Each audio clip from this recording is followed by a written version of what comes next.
Hello, I'm Penny and welcome back to Pod Popper's Place. Today we will be featuring Kendra's Card Challenge super sponsor, Crafty Stamp Company. Crafty Stamp Company sent us some fun superhero themed products from their upcoming April release.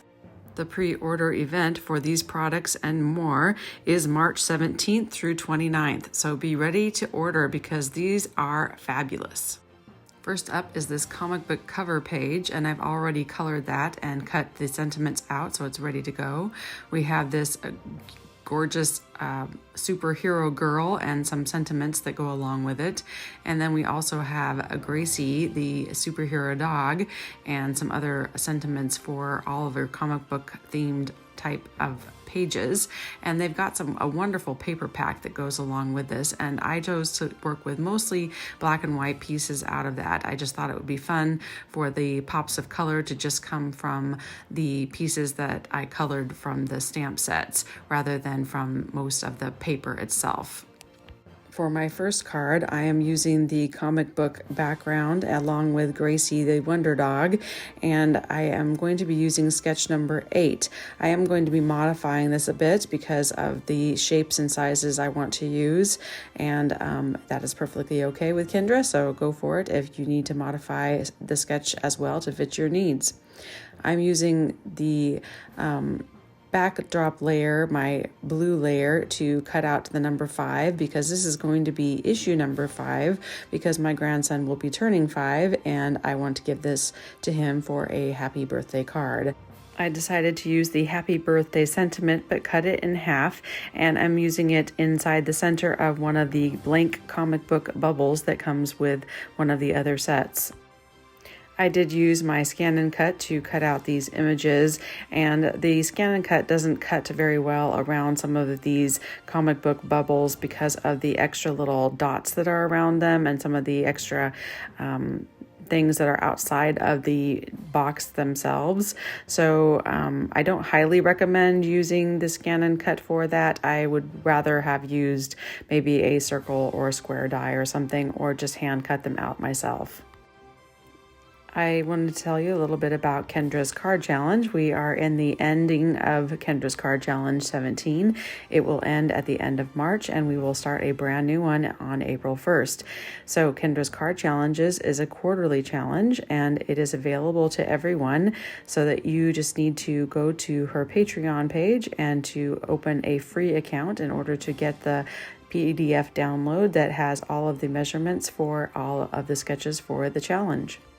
To then enter the challenge, you use 6 sheets of 6x6 pattern paper, and you cut them according to the PDF guideline, and then you make 15 unique cards and you submit those to the current InLinkz party for the month, and then you will be eligible to perhaps win a prize from one of our amazing sponsors, including the Crafty Stamp Company. All of the details for Kendra's Card Challenge can be found at kendrascardchallenges.com or on her Patreon page. And there are other ways to enter the challenge also. There are color challenges and there are sketch challenges too if you are not able to make a full set of 15 cards.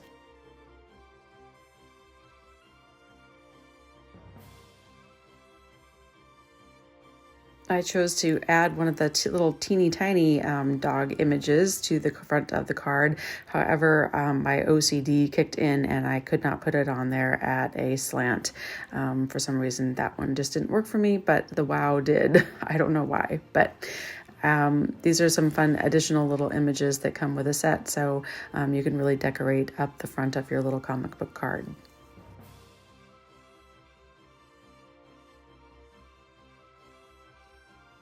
I didn't want to trim down the stamped image of the comic book page, so it is larger than what is called for on the sketch.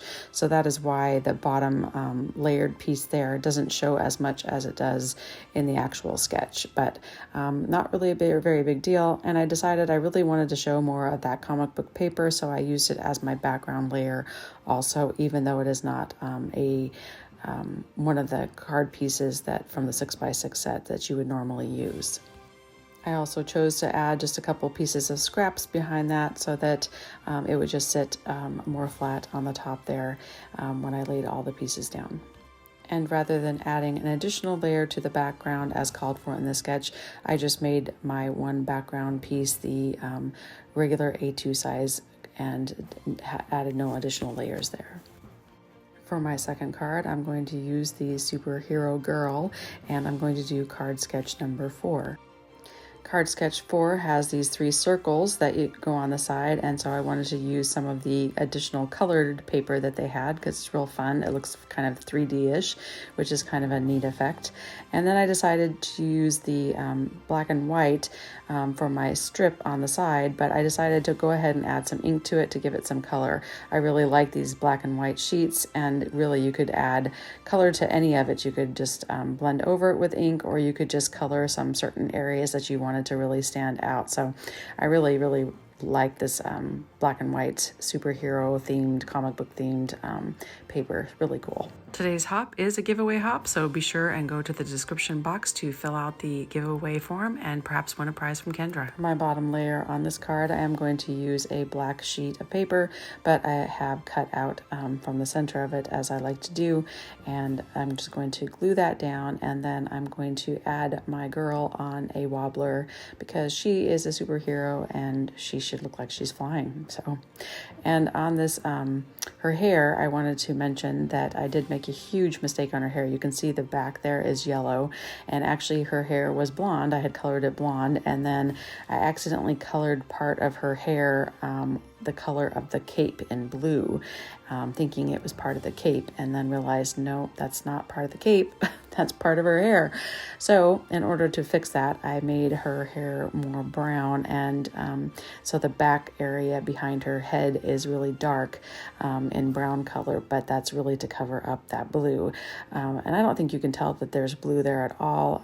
I think it actually turned out pretty well, and her hair looks still pretty good, I think. So I was glad I was able to fix that. So don't worry if you do make a mistake like I did. Hopefully and usually there is some way that can be alleviated. So the last thing I'm going to do here is add this hay and this bubble, this cartoon comic book bubble, and I'm just coloring in the hay part and leaving the rest of it black and white.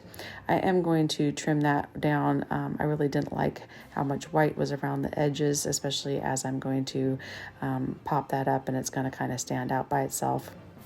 So I trimmed that down with my scissors, and then I'm using some double adhesive foam. It's double stacked, so they're really super thick squares, but I really wanted it to pop up and be really close to her head so that it looked like she was the one saying it. So I really love these cards. I hope you enjoyed this video. Be sure to go to that playlist and hit the play all button so you can see all the contributors in today's hop, and I would sure appreciate it if you would consider subscribing. Thank you. Take care. Until next time. Bye-bye.